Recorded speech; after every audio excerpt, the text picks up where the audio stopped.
Hello all, hope you've had a good day. I've had a great day. It was, just another day in paradise. I worked, I think 13 hours a day, 14, shoot, I don't even know. I'm still feeling pretty energized though, so we're good there. Man, I have to tell you, with my second job, I love the people I work with. I really do. I'm not a fan of corporate America. I'm not a fan how they run, but I do love the people that I meet and contact with all my customers that come in and stuff, the conversations that I have, and then the coworkers that I have along with the new coworkers that I meet. It's just, I thoroughly enjoy it. I really, really do. It's nice. It's a nice change of pace coming from my first job, my Monday through Friday 9 to 5, because I do thoroughly enjoy the coworker that I work with there. But the strategic planning that transpires around me sometimes, I'm not a big fan of. But it is what it is. I mean, it's one of those things.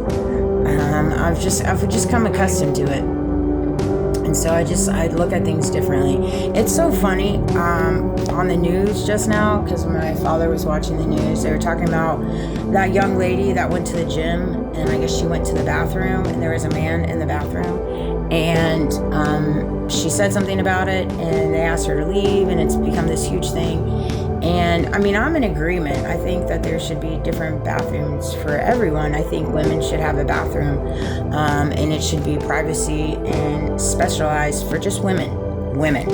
I am in agreement with that. Now, how people choose to live their life and their gender and all that stuff, that's their problem. That's their beliefs. That's their no judgment here on that for me. But when it comes to the reality of should there be departments, and bathrooms and stuff like that, yeah, there should be. And I don't see anything wrong in that by any means. But I thought it was funny because they had the young lady out there and she was speaking about it, and she's like, everybody deserves privacy. I would agree. Everybody does deserve privacy. I deserve privacy. But they decided to totally exploit my life and pass along all these narratives about me and twist and turn stories to fit the narratives that they played out in reference to my addiction, in reference to why I left my company, in reference to just my personal life, without even giving me the platform to speak on behalf of myself. They shared stories of my life, but gave 20% truth, right? And then they flipped it and they turned it around to fit their narratives. And it's just, it's ridiculous. It's like, okay, yeah, everybody deserves privacy, even those individuals that are in said program or in said, undercover XYZs. And, how about us? Let me know when I can get a slice of privacy.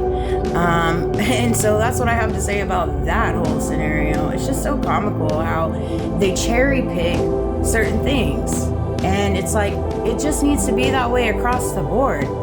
I don't understand why we live in a world right now where everything has to be done undercover or in the back or in the dark or behind your back.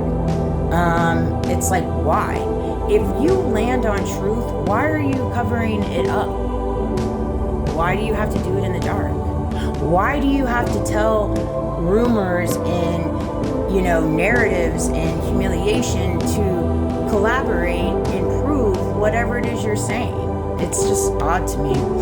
But people choose to do things that you're just never going to understand. And these are things I'm never going to understand. I'm blessed that I don't live in a lifestyle like that, because I would feel as though I would be doing a disservice to myself having to live a life based on presenting narratives and stories on somebody else's life, not to mention looking at somebody with a magnifying glass. It's like, why wouldn't you want to live your own life and enjoy it? You only have one life here on earth. So why wouldn't you want to enjoy it? I don't know. Let me know when you guys come up with those answers. Food stamps labels not come with it for the ones that need it. However, we are talking about kids going without eating.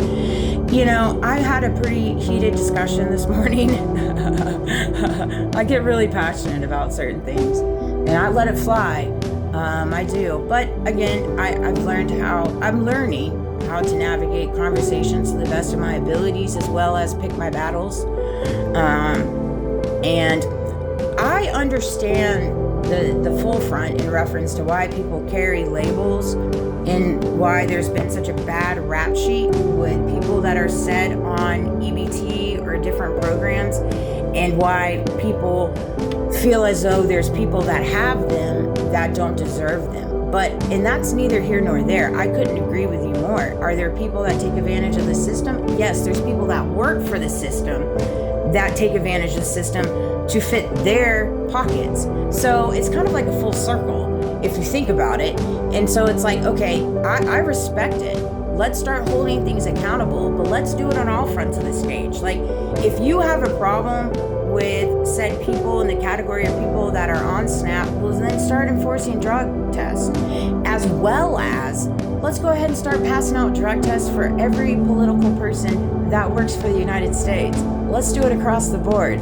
Line them all up. Let's see how that works out, right? And it's one of those things. Nobody wants to do that. Everybody wants to point the finger and this and that, and they don't want to look at the big picture of things. The big picture of things. And not to mention, take all that out aside. We're still having kids go without eating, period. What their parents do, how they operate, things like that. And it's very sad stories in a lot of different cases. We don't know their choices. We don't know where they came from, all this stuff. But we still have kids that are going hungry. That is the big numero uno. That needs to be the numero uno focus, is the kids. The kids, you know. And if you are upset about the system, then do something about helping the system fix itself. Because I'll tell you right now, those in the system and those working for the system haven't quite figured out how to fix it, because it seems to get worse every year. That's just truth. That's just truth that we're all seeing unfold. No matter what side of the fence you're on, no matter how, like, whatever way you flip it, take it, turn it, spin it, it still is a broken system. And so if a system keeps breaking, and it keeps breaking more and more and more every year, the last 20 years, 30 years, well, let's figure that out. Why? Because there's so much division. Everybody says it's this side. Everybody says it's this side's fault. And there's just no accountability. And there's nothing but fighting. Nothing but fighting. And so it's like, where is the resolution in that? I've not seen one. And so it's sad. It's very, very sad. But I wanted to touch on this because this video really, really hit it on the mark, and I wanted to touch about it. Lisa, feeling like, is this a blessing or a curse? You have spiritual alignment and discernment and street smarts. Yeah, I do.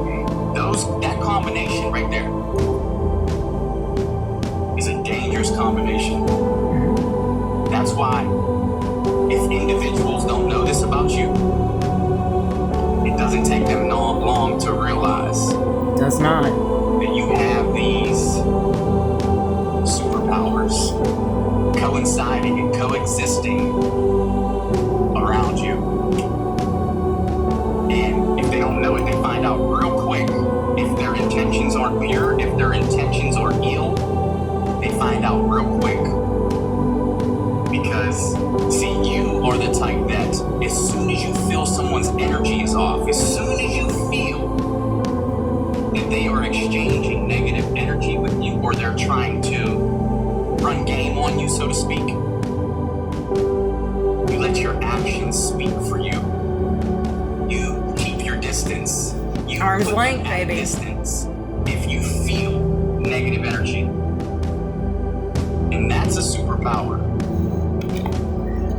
It's a superpower. So one thing that really spoke to me in reference to this, Jonathan, I love him, is I'm sure you're asking yourself if it's a blessing or a curse. And, okay, I struggle with it, okay? I know it's not a curse.